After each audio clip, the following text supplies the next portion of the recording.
Bismillahirrahmanirrahim. Assalamualaikum warahmatullahi wabarakatuh. Bagi al-fadhil Ustaz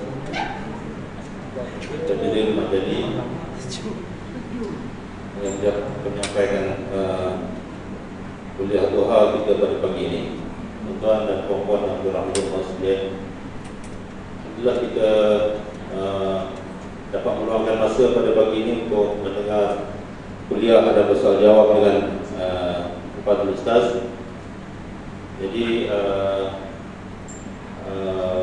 dengan kesempatan yang kita dapat berjumpa dengan Ustaz pada pagi ini, walaupun tidak dirancang sebelum ini, tapi kita rasa betul dapat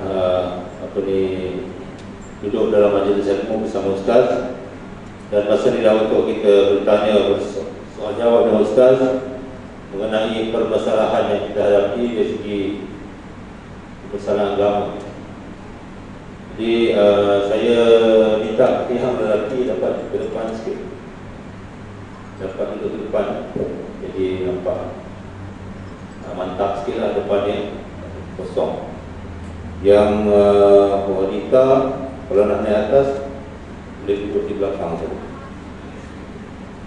Dan kita akan bagi mic kepada siapa yang nak bersoal jawab, yang nak bertanya dengan Ustaz. Jadi sediakanlah soalan-soalan tuan-tuan dan puan-puan masing-masing. Ada masalah yang terbuku yang tidak dapat diselesaikan lagi, InsyaAllah kita akan dapat jawapan daripada Ustaz. Jadi dengan tidak memberikan masa lagi, saya jemput Ustaz Tajudin untuk menyampaikan kemudian itu.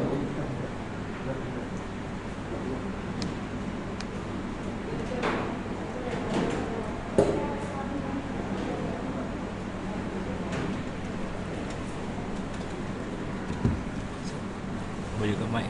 Ya. Boleh ke mic? Ya, boleh.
Assalamualaikum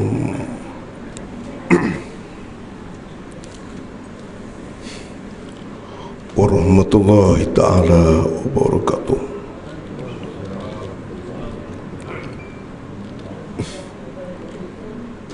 Alhamdulillahilladzi 'allama bil qalam 'allamal insan ma lam ya'lam.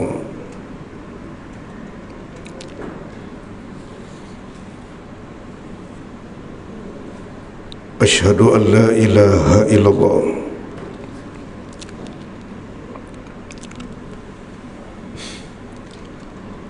wa asyhadu anna Muhammadan 'abduhu wa rasuluhu. Allahumma salli ala Sayyidina Muhammad wa ala alihi wa sahbihi wa tabi'i tabi'in wa tabi'ihim bi ihsanin ila yaumiddin. Faqala Allah Ta'ala fi kitabihil karim A'udzu billahi minasyaitonir rajim. Ya ayyuhalladzina amanu wa anfusakum wa ahlikum naro. Sadaqallahul azim. Yang dikasihi saudara pengerusi kepada majlis ringkas kita, yang dikasihi dan dihormati seluruh ahli jawatan kuasa tadbir kepada surau kita ini, yang dikasihi dan dihormati seluruh pegawai-pegawai surau, yang dikasihi dan dihormati seluruh muslimin dan muslimat yang dianugerahkan kekuatan oleh Allah Subhanahu wa taala untuk sama-sama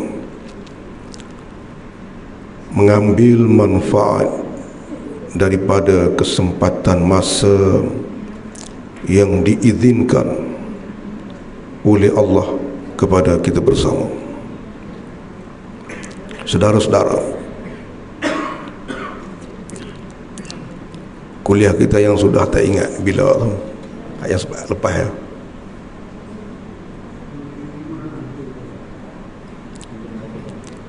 Kita bincang apa? Tak ingat lah. Jamak apa? Jamak apa? Di rumah. Oh, okey. Pada ini cuba kita tengok perbincangan kita yang berkait dengan sembahyang yang kita dirikan di bawah perincian. Kalau kita semayang, kalau kita nak keluar, nak turun, pergi bergaya, pergi bermusafir, tiba-tiba sampai di pertengahan jalan, dalam perjalanan musafir kita dibatalkan.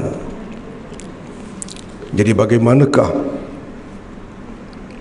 pengurusan solat kita? Kena kalau kita tengok benda ni, kita sebagai satu mengingatkan balik, kita dah bincang dah, kita musafir yang terbatal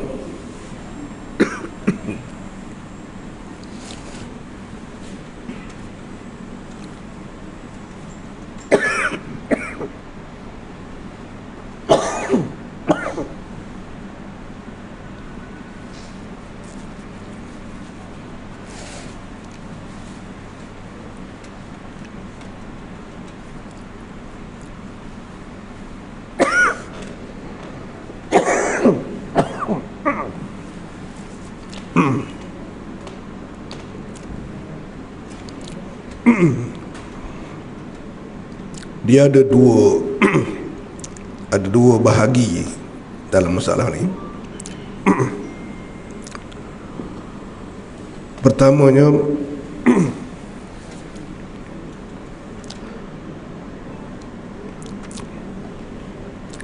melibatkan jamak takdim,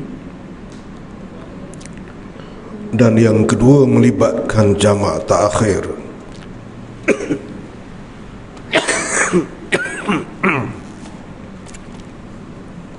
Kita pergi satu-satu.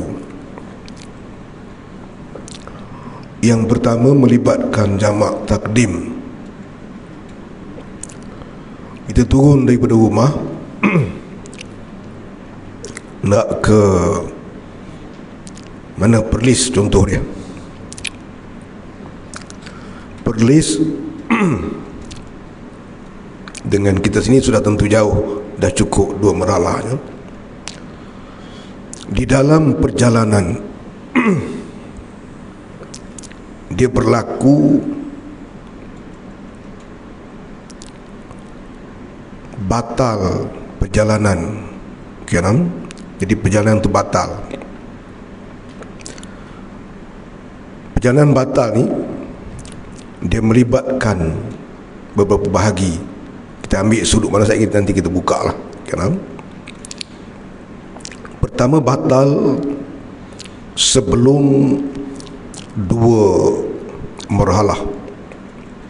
Batal perjalanan kita sebelum dua marhalah.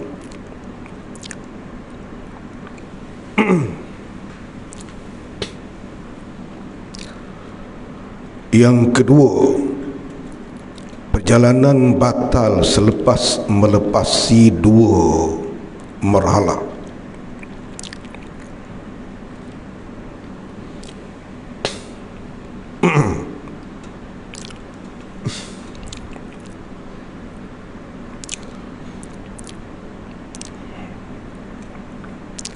Okey, kita pergi kepada yang pertama.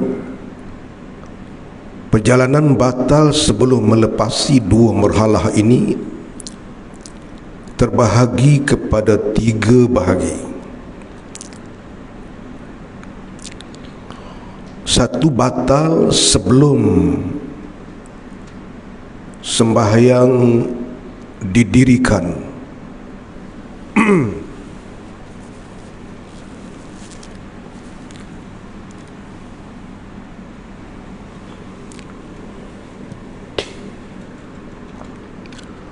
Yang kedua, batal sesudah solat yang pertama didirikan.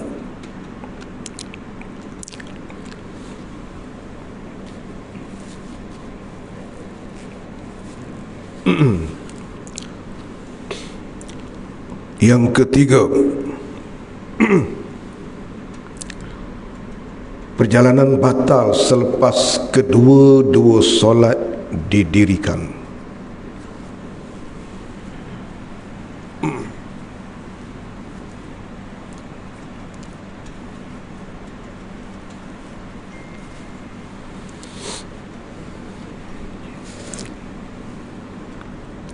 Okey, kita pergi satu-satu pula yang pecahan tu. Pertama, batal sebelum didirikan dua-dua solat itu. Misalnya kita keluar sampai ke Batu Tiga,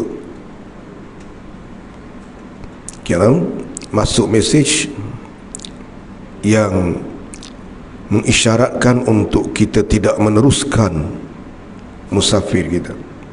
Misalnya kalau kita kata kita nak pergi rumah sahabat kita, mula muasanat nak buat surprise kepada dia,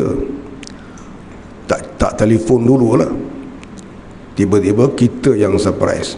Sampai Batu Tiga, dia kata aku dah sampai ni kat Sungai Buloh ni.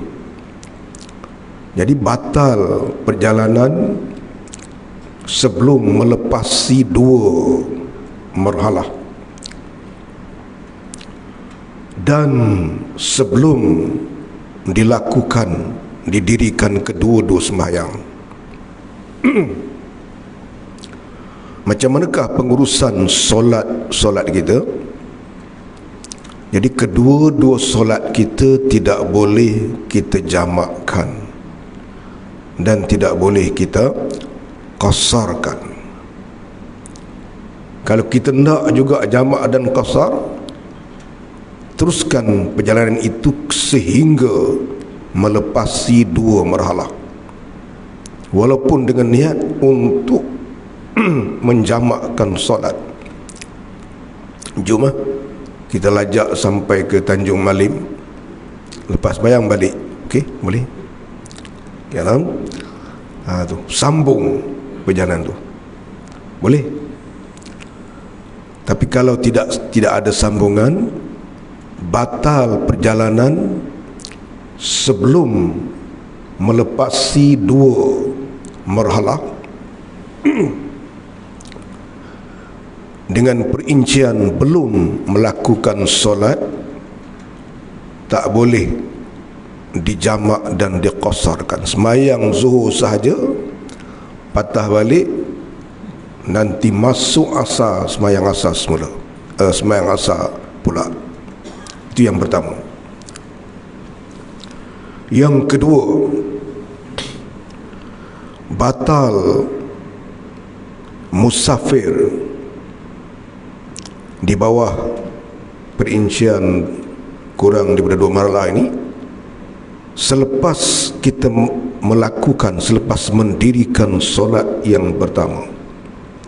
Kita dah semayang zuhur, elok semayang zuhur, semasa semayang zuhur tu dah ada gegaran dah pada handset kita. Kita pun lepas semayang seluk poket, buka, tengok-tengok, isyarat mesej yang masuk itu untuk kita batalkan perjalanan. Semayang yang pertama kita sudah semayang zuhur 2 rakaat.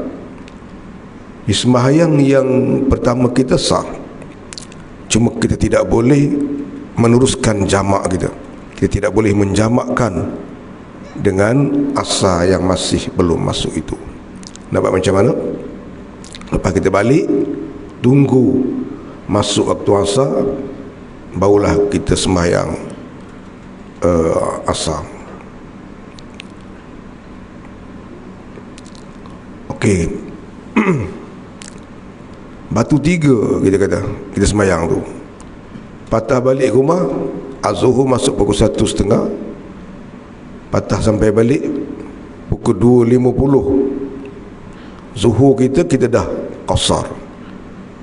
Teringin nak buat, bahasa tak sedap hati nak buat zuhur pula. Boleh ke nak buat? Boleh.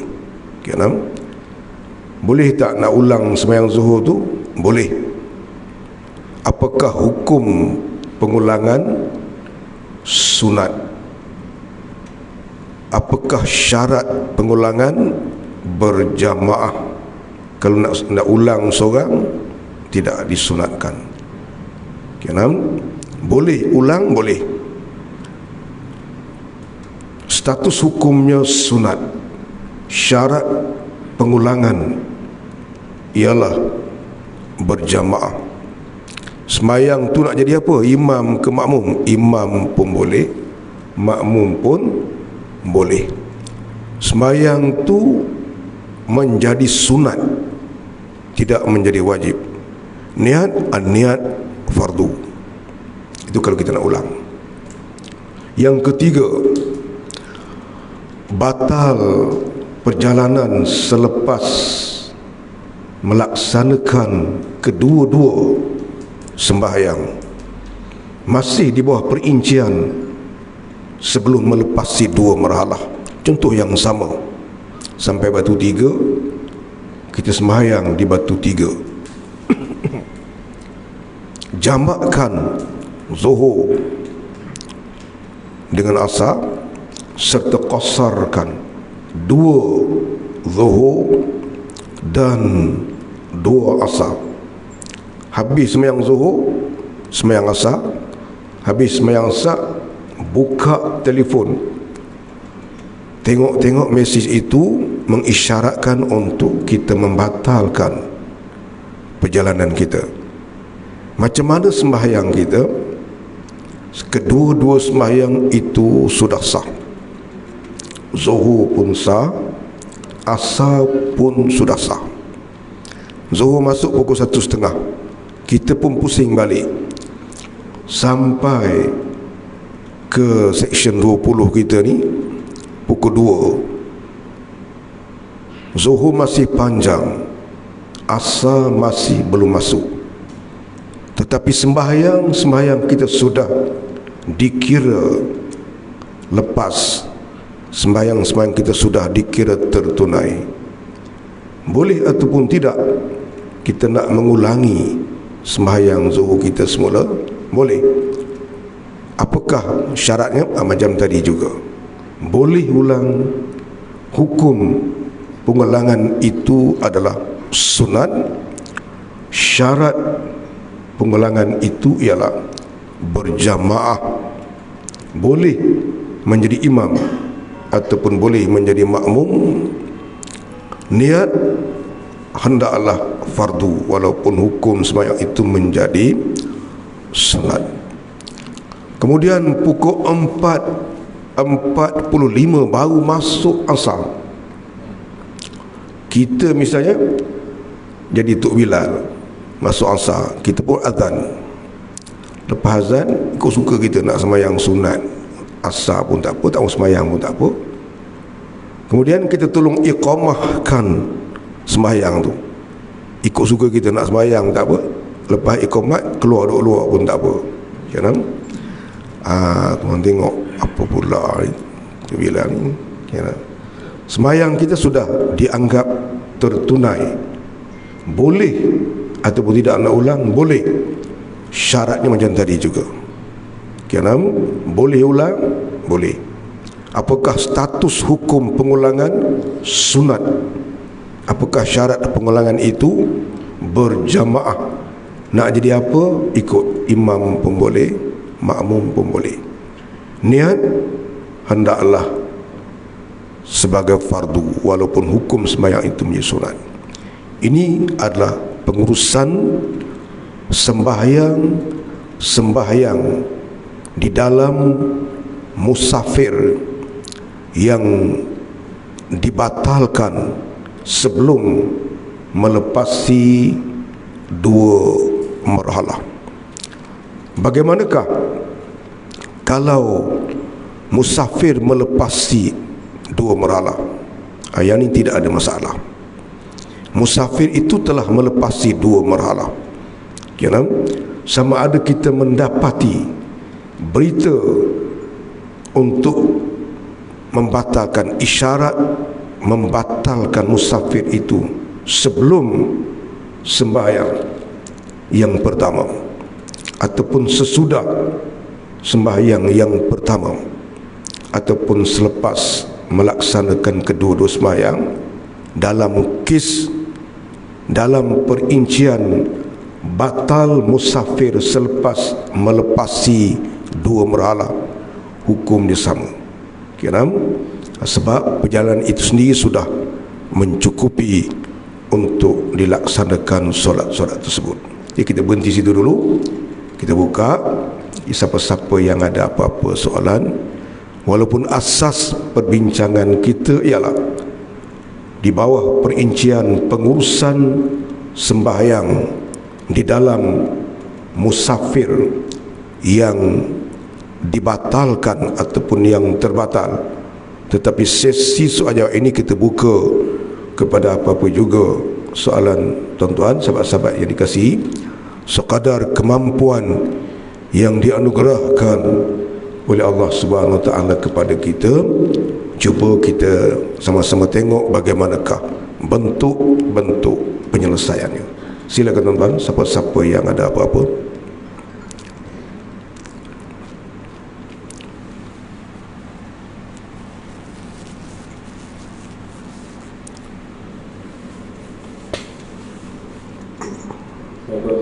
Assalamualaikum. Soalan Ya. Soalan imam tu batal solat, macam mana cara ada imam nak keluar dari solat, macam mana makmum nak naik jadi imam? Okey, jangan soalan tuan-tuan. Soalan berjamaah, solat berjamaah. Imam batal solat. Bagaimanakah penggantian kepada imam yang sudah batal itu? Mengikut cara biasanya, bila imam batal dalam Islam, syarak mengajar kita, kalau kita batal, kita keluar daripada sembahyang itu dengan keadaan menutup hidung kita. Kita keluar tutup hidung. Jadi makmum yang ada di belakang tu, dia understood imam ni sudah batal, dia naik ganti. Tetapi kalau pelaksanaan dalam masyarakat kita hari ini, kalau imam batal, imam kena buat tindakan untuk proses pergantian terlebih dahulu. Kalau tidak, sembahyang tu dia jadi huru-hara gitu ya. Sebabnya kadang-kadang yang duduk di belakang imam tu dia tidak berkelayakan untuk memimpin solat berjamaah. Jadi kalau dulu orang-orang yang di belakang tu adalah orang-orang yang faham, sekarang tak boleh. Jadi kalau gitu, kalau kita kata kalau imam batal dalam keadaan sujud misalnya, kerana batal keadaan sujud, imam dah batal, dia bangun daripada sujud tu, dia tengoklah mana yang agak boleh memimpin solat berjemaah tu, dia pergi cerita dah, aku dah batal, engkau kena ganti aku. Kena cerita gitu, tidak dia jadi kelang kabut.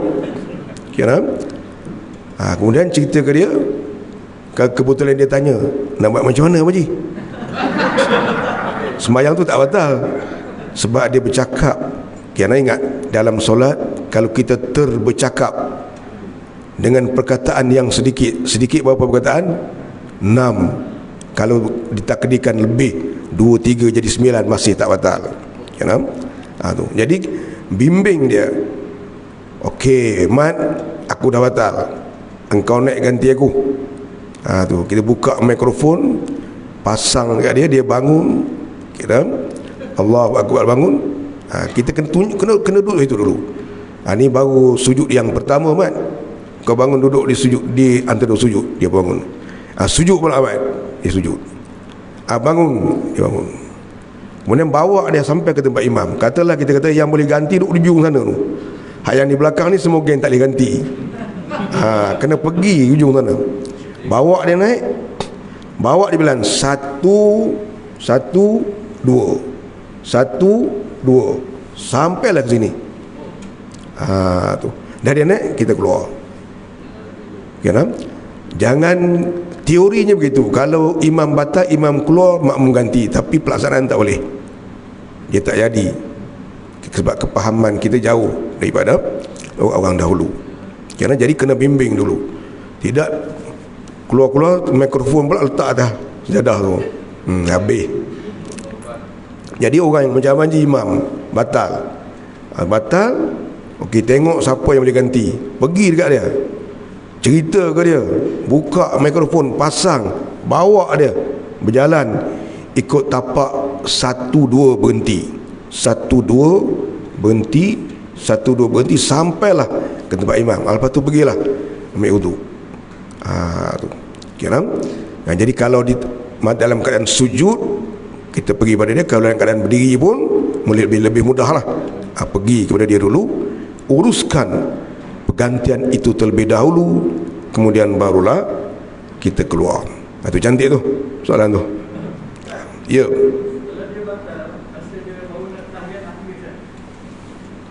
Tak ada masalah, sama juga. Kenapa? Dia batal masa dah tayak awal, tayak akhir. Kenapa? Pergi dekat orang yang nak kita ganti dia tu, dia ganti kita tu, buka mikrofon, pasang kat dia, cerita ke dia. Kemudian kita keluar lah. Jadi dia beri salam. Pernah berlaku tuan-tuan, di tempat tu saya mengajar dulu satu surau. Surau tu macam surau tuan-tuan ni, di belakang dia ada jalan, tapi di depan itu ada, dulu-dulu orang buat surau ataupun masjid, di depan ni ada pintu, ada tingkap. Kalau tuan-tuan tengok masjid lama dulu, surau lama, dia ada tingkap di depan. Jadi ada satu budak muda, dia jadi imam. Jadi imam sembahyang maghrib, tengah-tengah sujud tuan-tuan, dia batal wudu, batal sembahyang. Dia pun bangun, keluar ke tingkap, pergi duduk di atas jalan tu. Yang makmum duduk tunduk sini tuan-tuan, siapa pun tak bangun. Kebetulan imam yang bertugas hari itu tak datang, dan imam tu juga keluar pada hari itu, berhenti tengah jalan ni. Tuan-tuan, jadi dia tanyalah, Latif, apa kamu buat ni? Dia pun tunjuk dalam masjid tu. Apa sih? Itu tadi saya jadi imam, lepas tu batal tengah sujud. Jadi dia tu sepatutnya jadi imam, kerana dia tak hadir, tuan-tuan. Dia pun pergi kat pintu, Allahu Akbar, bangun dah tu. Tu dia bagi isyarat dekat pintu tu, Allahu Akbar, bangun. Dah. Lagi sekali tu sujud, Allahu Akbar, tak ada imam, tak ada orang. Allahu Akbar, bangun duduk tayyat akhir. Habis, bagi salam. Oleh sebab tu kalau berlaku bagi kita, bunyi macam lawak tuan-tuan, tapi kalau berlaku bimbing orang yang nak mengganti itu sampai selesai, barulah kita pergi. Itu tuan-tuan. Ya. Ada soalan tadi? Ada belakang tadi. Ya. Imam tu kalau ada tingkap boleh bertingkap lah. Sekarang ni jemaah dah rapat ni. Ya, kalau Okey. Dia lalu sebelah yang paling kurang kesan kepada khalayak yang sedang bersembahyang. Kalau mudah sebelah kanan, keluar sebelah kanan. Kalau mudah sebelah kiri, keluar sebelah kiri. Lalu menerusi jalan yang paling minima gangguan kepada khalayak yang sedang bersembahyang. Itu keluarlah. Soalnya dia bawa yang di hujung ni, berapa step tu kat mana? Dia kena berhenti 1, 2. Berapa step pun boleh? 1, 2. 1, 2. 1, 2. Kalau dia batal situ, katalah dia batal, dia bagi tahu pada makmum dia dah batal, saya batal. Mana kalau yang belajar ni, dia terus masuklah. Ya. Kalau dalam keadaan berdiri, kalau dalam keadaan sujud, mana dia kena duduk. Lalu one step ahead ke depan tu, dia imam. Jadi imam. Jadi kalau dia tak lari dalam jemaah yang ramai, apa salah dia tunggu di tepi tu? Boleh? Kalau dia takut nanti dia lari kita makmum, bukan kepada jemaah. Tunggulah sampai habis. Boleh tunggu. Okey. Kalau ada jalan keluar, keluar. Dia nak keluar, tak boleh keluar, duduk situ sampai orang habis, boleh keluar. Okey, ada apa kita? Ya. tadi Pak, masih lagi dalam imam batal tadi. Jadi waktu sujud imam batal. Jadi waktu dia batal terus cari pengganti. Katalah dia pun siapa pula nak ganti, dah tunggu sujud, dia pun tak perasan, orang muka tak perasan. Bolehkah diteruskan solat, maksudnya sampai bangun, masa bangun tu boleh tengok. Okey, cantik soalannya. Kira imam dah batal. Soalan cantik tuan-tuan. Imam batal, dia pusing tengok belakang, seorang tak kenal ni mana satu, siapa nak ganti. Boleh ke tidak dia teruskan solat dia? Lepas dah bangun tengok kena muka baru lagi? Tak boleh. Bila kita dah batal, tak boleh meneruskan sembahyang. Bahkan kita tidak dibenarkan untuk sujud. Sujud kita pun tak dibenarkan. Kira? Jadi agak-agaklah mana yang agak, kalau kita tak kenal tu tengok yang agak ada tanya-tanya boleh. Tapi kalau orang kampung kita kenal lah, macam sini ni saya pun datang kena yang ni boleh, yang ni boleh, yang ni boleh, yang ni boleh. Jadi pergi kepada yang boleh. Jadi sebab itu di setengah-setengah tempat di belakang imam itu diletakkan kedudukan khusus untuk orang yang boleh menggantikan imam. Itulah masalahnya kalau berlaku kes-kes kritikal macam itu, memerlukan kefahaman untuk meneruskan sembahyang itu. Cantik soalan tu. Tak boleh, kau dah batal wudu, tidak boleh lagi kita sujud. Kerana dalam mazhab kita dilarang untuk sujud tanpa wudu. Cantik soalan. Ada apa yang tuan? Ya. Ya. Kita selalu jamak sebelum buat itu orang menazah. Kita nak kita ada mesyuarat kaji ini. So dalam posisi kita waktu itu, kita dah memang tak sampai dulu orang lagi. Tapi waktu tu Ambil mic bang.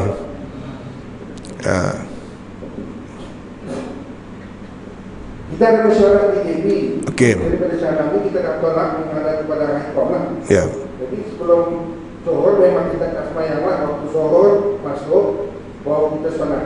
Tapi waktu kita dah solat yang pertama tu, puasa zuhur dan takdim, baru dapat mesej keluar, kita baca usaha di sana dah batal.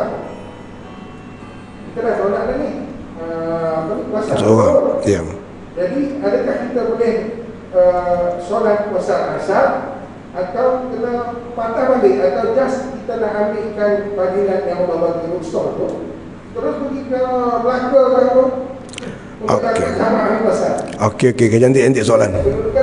Okey, cantik soalan tu. Okey, musafir yang dibatalkan ataupun terbatal sebelum 2 merhalah. Selepas dilakukan sembahyang yang pertama, jamak ni jamak qasar, jamak dan qasar. Lepas sembahyang pertama, kalau pasangan zuhur dan asar selepas zuhur, kalau pasangan maghrib dan isyak selepas sembahyang maghrib, jadi batal dalam jarak belum melepasi 2 merhalah. Kita nak buat macam mana kalau kita nak juga menyudahkan sembahyang kita secara qasar dan jamak tu? Sambung jalan tu lah. Kira walaupun dah batal, kita ubah batal pergi ke Johor. Okey, tak apalah, pergi jalan-jalan, ataupun pergi melawat sahabat, ataupun pergi buka puasa di Melaka, boleh? Jangan boleh, tidak ada masalah. Atau sambung perjalanan sehingga melepasi 2 merhalah. Jadi bolehlah kita buat di situ. Bukan nanti buat sana tak, buat situ lah. Kita semayang di Haikong tu, dia kata sudah semayang yang pertama, buka handset, perjalanan kita kena batal. Jadi kita nak buat juga, buat keputusan nak ke Melaka, sambung situ. Jangan tak sambung nanti semayang di Dengkil tak boleh lah. Sebab dia jamak takdim mestilah mualat, mesti berturut-turut. Tu kesinambungannya tidak boleh dipisahkan. Jadi ubah niat daripada Johor Bahru untuk bermesyuarat nak pergi melawat sahabat di Melaka, bangun sembahyang asar, qasarkan. Tu cantik tu soalan tu. Ada apa tuan-tuan kata? Ya. Soalan dalam satu kes solat berjemaah maghrib, selepas rakaat ketiga imam terus layak akhir, tapi ada seorang makmum terus bangun berdiri. Dari kesilapan, makmum terus duduk layak akhir bersama imam. Masa imam bagi salam, perlu ke makmum tersebut sujud sahwi? Jika sujud sahwi, adakah terkeluar dari berjemaah bersama imam? Okey, cantik soalan ni. Kira sembahyang maghrib 3 rakaat. Semasa imam duduk di rakaat yang ketiga, selepas sujud yang kedua untuk tasyahud akhir, makmum naik ke atas ke rakaat yang lebih, makmum terlupa. Kemudian makmum ingat, dia turun semula. Bila dia turun semula meneruskan sembahyang dia, apakah dia boleh untuk sujud sawi? Okey, dalam kes itu kita kata ada 2 keadaan dia. Dalam semasa naik itu, makmum mestilah tidak ingat sampailah dia ke qiyam. Okey, sampai di qiyam dia ingat. Apabila dia ingat, apabila dia ingat, dia wajib turun. Dia tidak wajib turun, kerana bila dia ingat, dia wajib turun.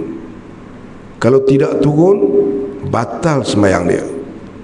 Yang kedua, dia tidak boleh melakukan aturan sembahyang dirinya. Itu ada 2 benda tu tuan-tuan.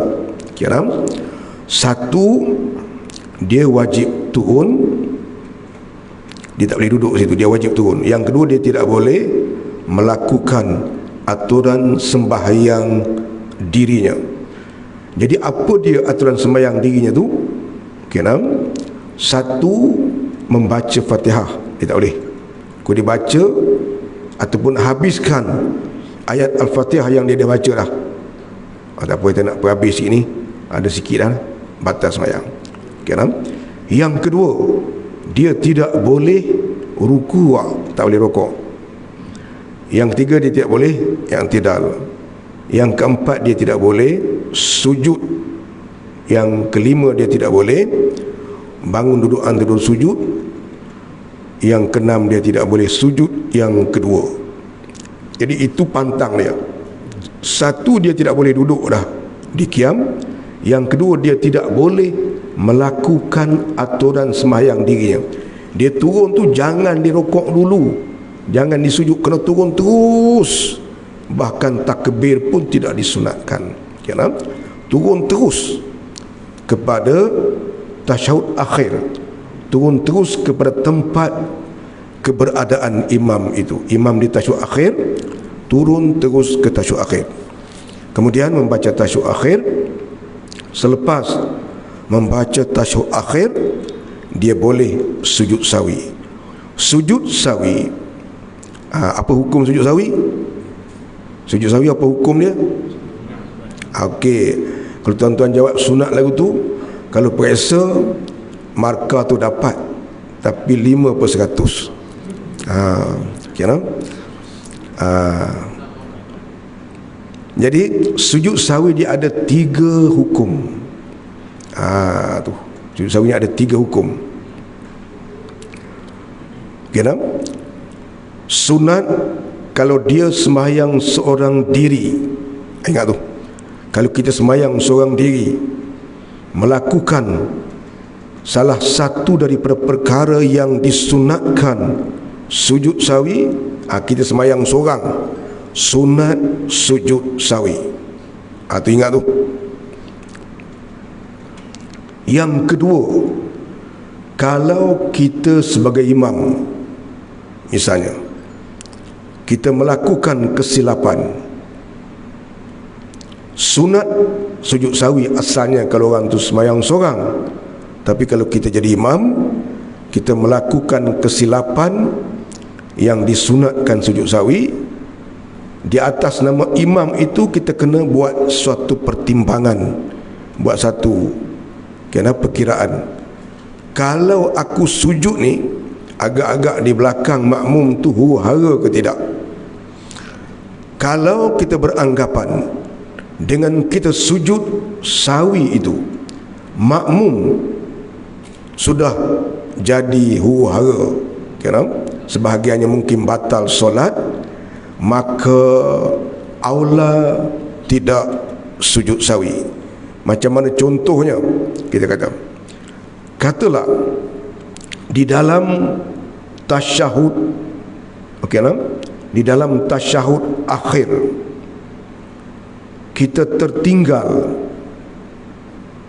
selawat ke atas keluarga Nabi, ataupun dalam tasyahud awal kita tertinggal selawat ke atas Nabi. Selawat ke atas Nabi di dalam mengiringi tasyahud akhir adalah rukun kepada sembahyang. Tetapi selawat ke atas Nabi mengiringi tasyahud awal ialah sunat abad. Kita tinggal selawat ke atas Nabi di dalam ataupun mengiringi tasyahud akhir. Makmum tak tahu, kita pun naik dan aku tertinggal selawat ke atas Nabi. Kalau sembahyang seorang, sunat sujud sawi. Kalau kita jadi imam, kita habis-habis tasyahud akhir, kita turun sujud. Boleh jadi fenomenanya separuh daripada makmum yang di belakang akan turun sujud sawi, separuhnya tidak. Apa benda ni kata? Jadi dalam kes sujud sawi, ni, imam dia tengok kalau huru-hara di belakang dia, aula tidak sujud sawi. Kalau sembahyang seorang diri, jawapan dia mudah, sunat sujud sawi. Kalau orang tanya kita, Pak Cik, apa hukum sujud sawi? Kita kena tanya dia, siapa? Dia kita lah, kita tu siapa? Sebab jawapannya tidak sama. Orang sembahyang seorang diri begini, seorang yang menjadi imam begini. Yang ketiga, sujud sawi pada makmum. Kita jadi makmum. Bila kita jadi makmum, sujud sawi yang dilakukan oleh imam pada kita dia bukan sunat lagi. Siapa yang ingat istilah ni? Siapa ingat? Sujud sawi dia satu istilah fiqh. Muwafaqat di atas melaksanakannya, atau status sujud sawi bagi seorang makmum. Muwafaqat, ingat 3 perkataan ni. Muwafaqat di atas melaksanakannya. Okey tuan-tuan, itu adalah kedudukan status sujud sawi pada makmum. Kita pergi kepada perkataan tu, apa maksud muwafaqat di atas melaksanakannya. Kena kita pergi satu-satu secara harfiah, secara perkataan-perkataannya. Muwafaqat bermaksud wajib bersama dengan imam. Maksud muwafaqat tu bukan maksud muwafaqat atas melaksana. Maksud muwafaqat itu, kena tuan-tuan catat sikit. Tu ni macam orang perempuan ni patut dia kena belajar dengan orang lelaki-lelaki. Tak payah catat, tak payah apa, dengar tu macam tu, masuk dalam kepala. Tu kelebihan kita orang lelaki-lelaki. Kita dengar tak payah catat ya Haji, tapi minggu depan lupa. Okey, video. Okey nah? Apa maksud muwafaqat? Apa maksud muwafaqat? Wajib bersama imam. 3 perkataan tu. Muwafaqat bermaksud wajib bersama imam. Wajib bersama imam. Ni makna muwafaqat. Okey, kes tadi, status tadi, muwafaqat di atas melaksanakannya. Okey tadi. Ini kita tengok satu-satu perkataan. Apa maksud muwafaqat? Apa maksud muwafaqat? Wajib bersama dengan imam. Okey. Yang kedua, apa maksud wajib bersama dengan imam? Apa maksud wajib bersama imam? Muwafaqat sama imam. Tak mahu yang itulah. Kena.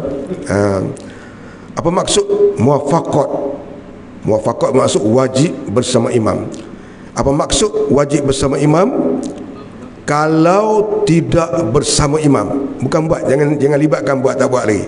Kira muwafaqat maksudnya wajib bersama imam. Okey, apa maksud wajib bersama imam? Maksudnya kalau tidak bersama imam, sembahyang makmum batal. Okey, itu maksud muwafaqat. Jadi muwafaqat atas melaksanakannya. Okey nah? Okey, kita pergi perkataan yang kedua. Apa maksud melaksanakannya? Maksud melaksanakannya kalau imam melakukannya. Tu. Okey nah? Dia bukan perbuatan imam. Salahnya kita memaknakan kena melakukan tu ikut perbuatan imam. Kalau imam buat, kita buat. Bukan macam tu tak. Melaksana tu maksudnya imam buat. Dalam kes sujud sawi, kalau imam buat, sujud sawi tu, kita wajib bersama dengan imam. Kira muwafaqat atas melaksanakannya. Apa maksud muwafaqat? Wajib bersama dengan imam. Apa maksud wajib bersama imam? Kalau tidak bersama imam, batal sembahyang.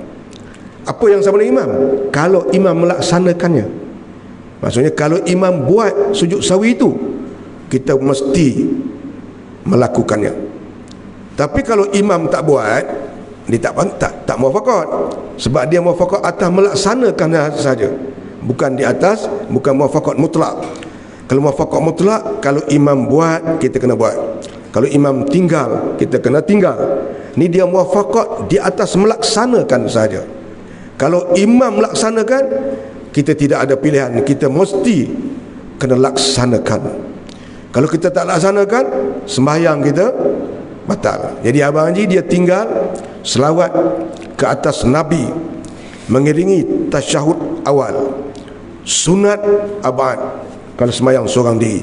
Kalau imam dia fikir, aku turun sujud sawi, kesalahan aku ni makmum tak tahu. Jadi mungkin separuh makmum turun sujud sawi, mungkin separuh tak turun. Yang tak turun tu batal semua. Okey nah? Sebab apa? Sebab status sujud sawi pada makmum ialah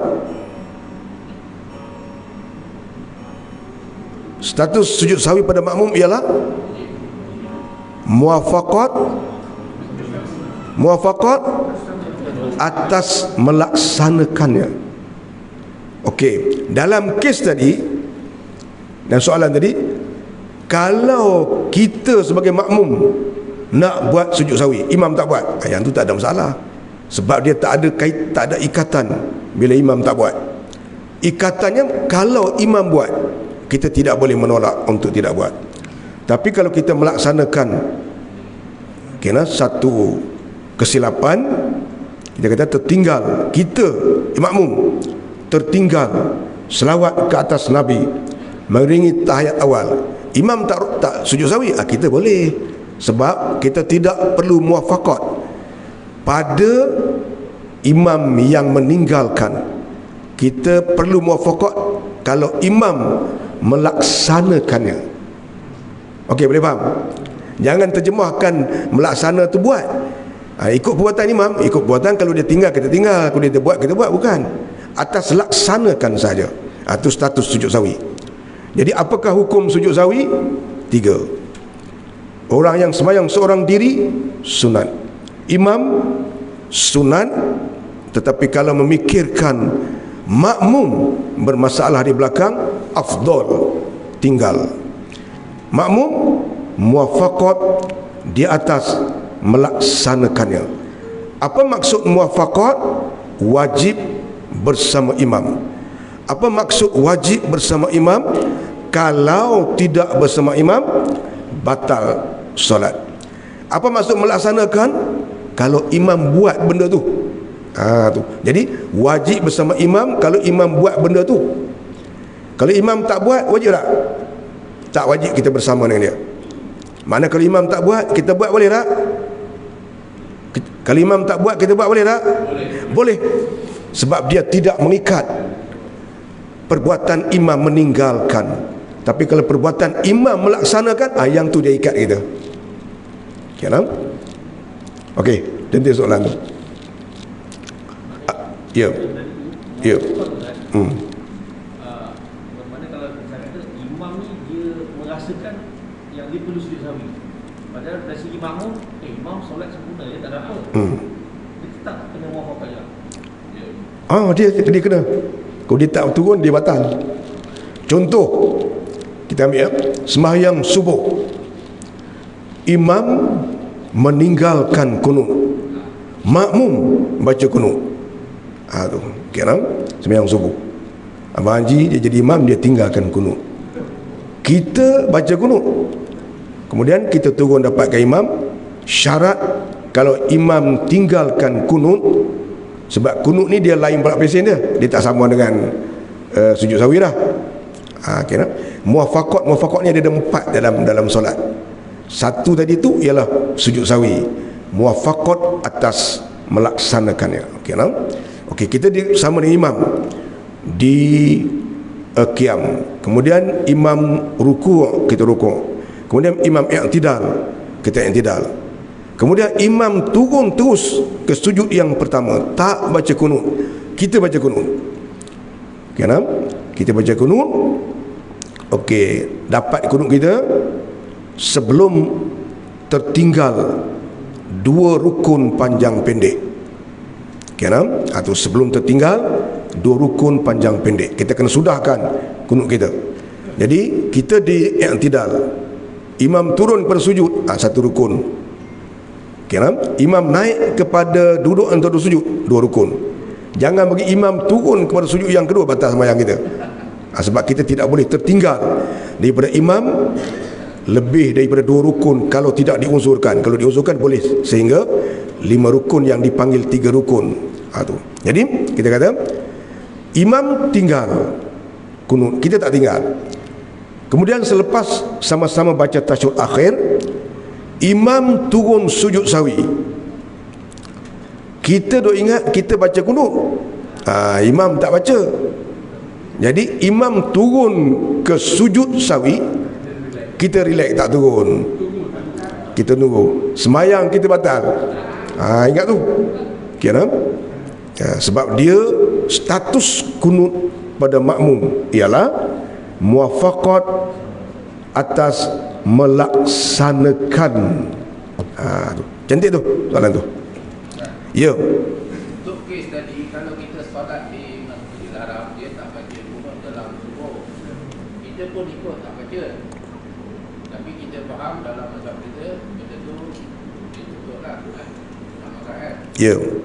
Adakah kita kena sujud sawi? Okey, macam mana tu pendudukan? Cantik soalan tu. Okey, kita di Masjidil Haram, sembahyang di Makkah, imam tidak baca kunut. Jadi dan imam tak baca kunut serta imam tidak sujud sawi. Jadi kita macam mana? Boleh tak kita sujud sawi? Boleh ke tidak? Boleh ke tidak? Boleh. Sebab imam tinggal. Jadi tinggalnya imam tidak mengikat kita, sebab dia muwafaqat atas melaksanakannya.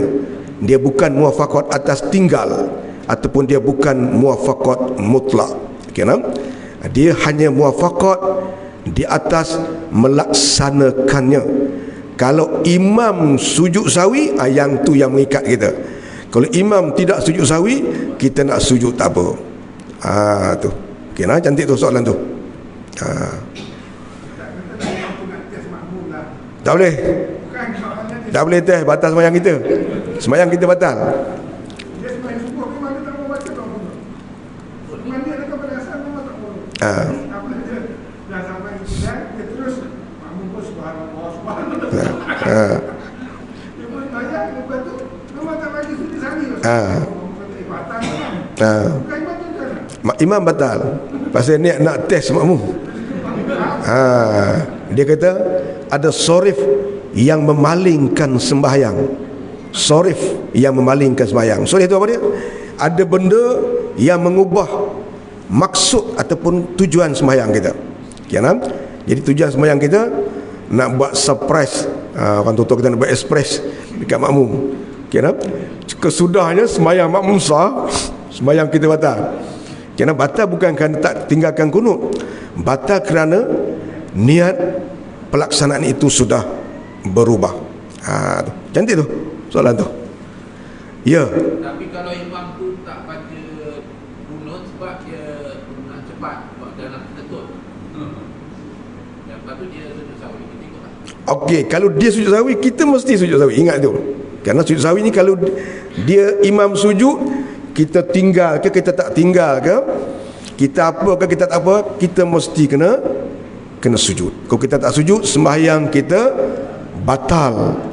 Batal kerana status sujud sawi pada makmum, muwafaqat di atas melaksanakannya. Tu. Okey, last soalan. Ya. Dari Facebook bulan Ramadan. Ya. Salam Ustaz, nak tanya kalau malam di bulan Ramadan selepas bersama isteri, jadi pagi tu nak mandi wajib lepas subuh, batalkah puasa sebab nak mandi wajib nak kena masukkan air dalam rongga tubuh ke seperti dua? Okey, cantik soalan. Okey, bagi orang-orang yang nak mandi wajib di dalam bulan puasa, sekiranya kita kata kita nak mandi wajib itu selepas naiknya matahari, setelah jatuh, setelah naiknya fajar ataupun sebelum jatuhnya matahari, dia kata boleh ataupun tidak boleh, kerana dia tidak membatalkan puasa kita. Kerana basuhan kepada bahagian tubuh yang terbuka itu berkongsi dengan zahir dari sudut jendela puasa juga. Kita wajib basuh dua tempat yang tertutup dan terbuka. Terbuka masa kita duduk, misalnya kita kata kemaluan belakang kita, ataupun kemaluan belakang dan kemaluan depan kita. Jadi keterbukaan dia masa duduk itu mencukupkan untuk kesahan mandi kita.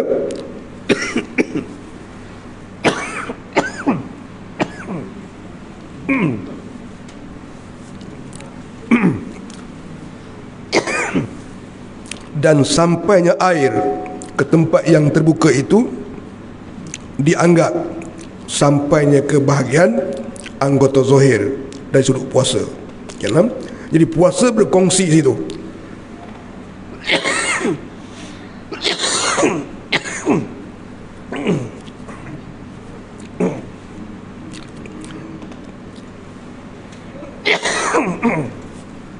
Dalam masalah mulut,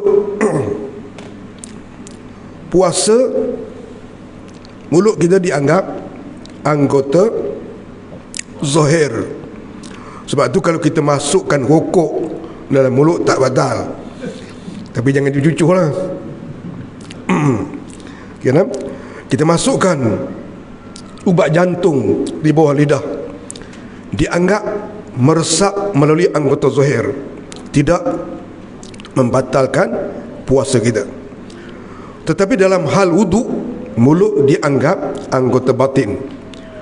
Dalam hal mandi wajib, mulut dianggap anggota batin.